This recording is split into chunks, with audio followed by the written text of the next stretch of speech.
Ao longo da história, civilizações deixaram para trás maravilhas tecnológicas que continuam a intrigar cientistas. De máquinas que se assemelham a computadores antigos a estruturas com um trabalho em pedra incrivelmente preciso, esses artefatos desafiam explicações convencionais. Como povos antigos conseguiram tais feitos incríveis sem ferramentas modernas?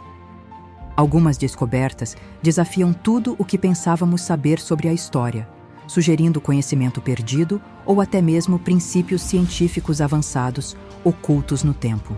Fique até o final para ver um objeto que pode provar que civilizações antigas entendiam eletricidade muito antes do que jamais imaginamos. Em 1901, na costa da Grécia, mergulhadores explorando um naufrágio antigo fizeram uma descoberta verdadeiramente notável.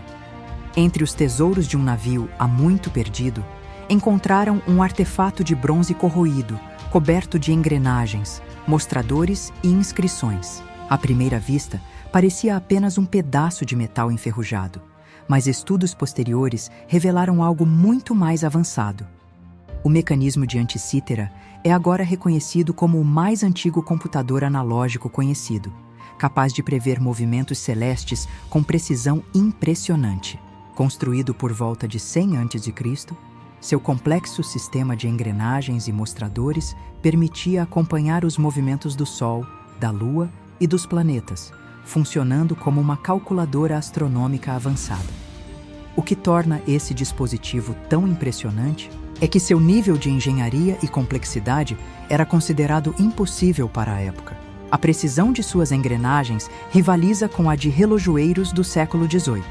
A questão permanece: como os antigos gregos desenvolveram um dispositivo tão avançado sem ferramentas modernas de metalurgia? Alguns teóricos sugerem que esse conhecimento não era exclusivo dos gregos, mas sim herdado de uma civilização ainda mais antiga e tecnologicamente avançada que precedeu a história conhecida. Será que a humanidade atingiu picos tecnológicos múltiplas vezes, apenas para perder esse conhecimento devido a eventos catastróficos ou colapsos sociais? Mesmo hoje, os cientistas lutam para entender completamente como o mecanismo de Anticítera foi construído e utilizado. Muitas peças desse artefato estão desaparecidas e pesquisadores continuam descobrindo novas funções que ele pode ter tido. Se esse é apenas um dos artefatos que sobreviveram, será que existiram dispositivos ainda mais avançados que foram perdidos com o tempo? Alguns especulam que o mecanismo de Anticítera não foi uma descoberta isolada, mas sim um de muitos dispositivos semelhantes que existiam no mundo antigo. Será que existiam oficinas inteiras produzindo tais mecanismos para navegação, astronomia ou até mesmo computação mecânica? Se sim, onde estão eles agora? Além disso, o nível de conhecimento matemático necessário para criar tal dispositivo sugere que os estudiosos gregos poderiam ter tido acesso à trigonometria avançada e princípios de engenharia mecânica muito antes de esses conceitos se tornarem amplamente conhecidos. Alguns historiadores acreditam que grande parte desse conhecimento foi perdida com a destruição da Biblioteca de Alexandria, que abrigava incontáveis textos antigos que poderiam conter segredos sobre tecnologias esquecidas. Nos altiplanos da Bolívia, perto do lago Titicaca, encontra-se um lugar que desafia explicações: as antigas ruínas de Pumapunku. Diferente de outros sítios megalíticos, as pedras de Pumapunku foram cortadas e montadas com uma precisão que rivaliza com as técnicas modernas de usinagem. Algumas dessas enormes pedras pesam mais de 100 toneladas e foram transportadas de pedreiras a quilômetros de distância. Ainda mais surpreendente é o nível de detalhamento no trabalho em pedra.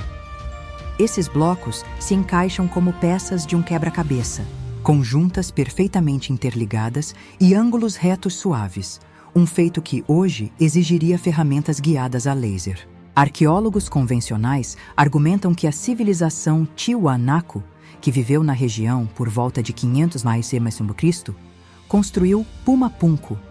No entanto, não existem registros explicando como eles conseguiram cortar, transportar e montar essas pedras com tal precisão. O povo Tiwanaku não possuía linguagem escrita nem evidências de ferramentas avançadas. Se foram eles que construíram o local, quais técnicas utilizaram? E se não foram, quem foi? Para aumentar o mistério, lendas antigas dos povos indígenas contam histórias de deuses que desceram do céu e forneceram o conhecimento para criar essas estruturas. Seriam apenas mitos? Ou poderiam conter um traço de verdade? Muitos teóricos alternativos sugerem que civilizações antigas podem ter tido acesso a tecnologias que envolviam ondas sonoras ou vibrações para mover pedras pesadas. Alguns pesquisadores especulam que as formas geométricas e cortes precisos podem ser evidências de uma tecnologia baseada em energia desconhecida usada por civilizações passadas. O concreto moderno dura cerca de 100 anos antes de começar a se deteriorar. No entanto, o concreto romano, criado há mais de 2000 anos, ainda permanece intacto, sustentando estruturas massivas como o Panteão e antigos aquedutos. O segredo de sua durabilidade está em sua composição única. Diferente do concreto moderno, que se degrada com o tempo, o concreto romano contém cinzas vulcânicas, permitindo que ele reaja com a água do mar e se torne ainda mais forte ao longo dos séculos. Estudos recentes descobriram que o concreto romano contém pequenas partículas de cal que, quando expostas à água, permitem que o material se auto-repare. Isso sugere que os engenheiros romanos entendiam propriedades químicas que os construtores modernos estão apenas começando a explorar. Se os romanos possuíam esse conhecimento avançado, de onde o adquiriram? Foi um refinamento lento de técnicas, de construção ou derivado de uma civilização anterior que já havia dominado a ciência dos materiais? No interior do templo de Dendera, uma série de esculturas estranhas tem intrigado tanto historiadores quanto engenheiros. Essas gravuras parecem representar grandes objetos em forma de lâmpada emitindo luz.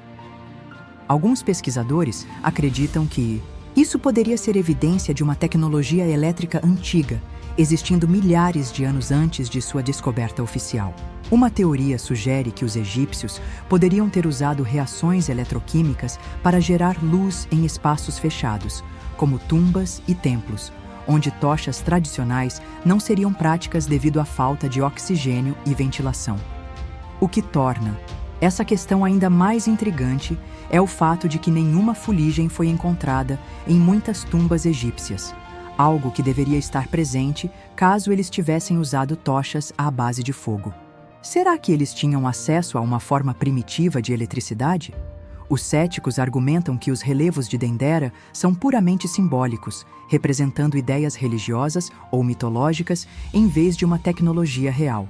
No entanto, a semelhança impressionante entre as gravuras de Dendera e lâmpadas modernas continua alimentando o debate. Alguns pesquisadores tentaram recriar uma versão funcional da luz de Dendera, usando materiais conhecidos da antiguidade e, embora nenhuma prova definitiva tenha surgido, a possibilidade continua intrigante. Poderia isso ser mais um exemplo de conhecimento perdido? Se for verdade, de onde os egípcios adquiriram esse conhecimento? Foi desenvolvido de forma independente ou aprendido a partir de uma fonte externa? Em 1938, arqueólogos alemães descobriram um jarro de argila de 2000 anos no que hoje é o Iraque. Dentro desse jarro havia um cilindro de cobre e uma haste de ferro, com indícios de que ele já tenha contido um líquido ácido, como vinagre ou suco de limão. Quando combinados, esses componentes criam uma bateria primitiva, capaz de gerar pequenas quantidades de eletricidade. Isso levou à especulação de que civilizações antigas poderiam ter compreendido os princípios da eletricidade, muito antes do que se pensava.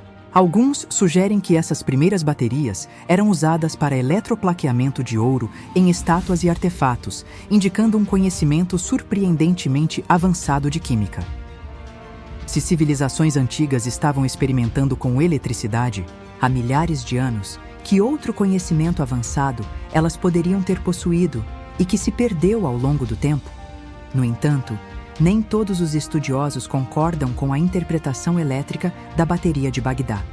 Alguns acreditam que ela pode ter sido usada para fins religiosos ou medicinais, talvez para criar uma leve corrente elétrica para rituais de cura ou cerimônias espirituais. Outros argumentam que poderia ter sido apenas um recipiente de armazenamento, com sua semelhança a uma bateria sendo meramente coincidência. Mas, se a bateria de Bagdá era de fato um dispositivo elétrico funcional, isso levanta ainda mais perguntas. Esses seriam experimentos isolados ou parte de um entendimento mais amplo da eletricidade no mundo antigo? Poderiam ter existido outros dispositivos elétricos mais sofisticados que ainda não foram descobertos? Experimentos recentes confirmaram que, quando preenchida com uma solução ácida, a bateria de Bagdá é capaz de produzir cerca de 1,1 volts de eletricidade, não o suficiente para alimentar dispositivos modernos, mas adequado para eletroplaqueamento ou outras aplicações menores. Alguns pesquisadores até especulam que várias dessas baterias poderiam ter sido conectadas em série para gerar uma voltagem maior, sugerindo uma tentativa inicial de um circuito elétrico. Se civilizações de milhares de anos atrás já tinham algum conhecimento sobre eletricidade, o que mais poderiam ter sabido? Será que essa é apenas uma peça de um conjunto maior de tecnologias perdidas na história? Talvez ainda existam mais artefatos elétricos antigos esperando para serem descobertos, ocultos sob as areias do tempo. E aí? Essa você já sabia? Será que eles simplesmente dominaram esses feitos com brilhante engenharia? Ou tinham acesso a conhecimentos avançados que se perderam ao longo do tempo? Deixe sua opinião nos comentários abaixo. Não se esqueça de curtir e se inscrever para mais descobertas surpreendentes.